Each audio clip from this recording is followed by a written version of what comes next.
Hello everyone and welcome to this week's reviews. I decided to do something a little different and talk about a Disney Channel original movie.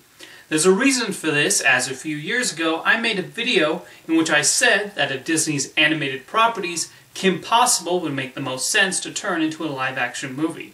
And it looks like they've finally done it as a made-for-television production, which was even co-written by the original creators. I asked for it, and so what did I think of it? Overall, I found the filmmakers did an okay job of translating the material. The Kim Possible movie appears to exist in a different continuity from the animated series, and also chronicles Kim and Ron attending Milton High for the first time. The actors do a good job of playing these versions of the characters, with newcomer Sadie Stanley doing a good job as Kim, and Sean Giambrone brings the expected overacting when portraying Ron. It's easy to buy these two as lifelong friends. They do make some changes, but nothing that bothered me. Ron and Rufus' first encounter being different from the animated series is hardly a deal-breaker. Speaking of Rufus, I thought the computer animation on him was quite impressive for a movie on a television budget.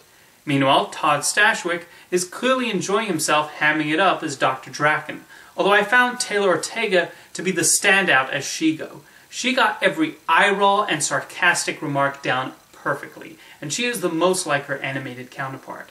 There are some good laughs here and there, with Mark McCorkle and Bob Schooley still bringing some of the humor that categorized the series. As for the action scenes, they're okay, but nothing spectacular. My main problem I have with the Kim Possible movie is it's a tad on the cheesy side, putting it closer to Spy Kids territory, and I always felt Kim Possible was able to rise above that, despite being a cartoon about a supervillain fighting teenager.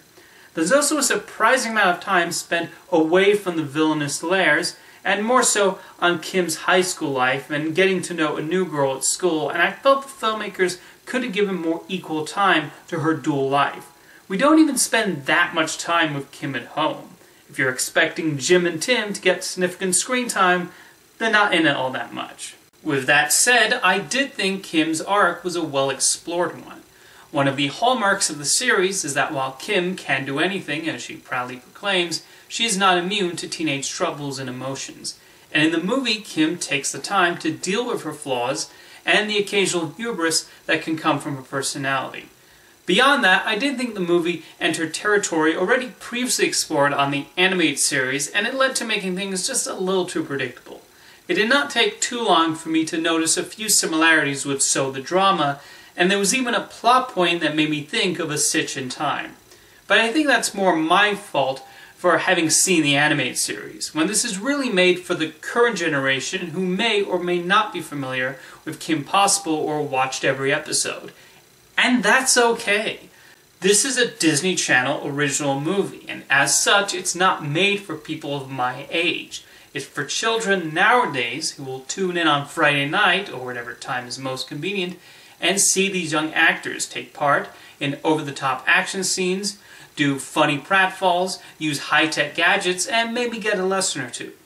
The ending does set up a sequel, and I think the filmmakers will iron out some things and provide an even more enjoyable follow-up. Thanks for watching this week's review, and I'll see you next time.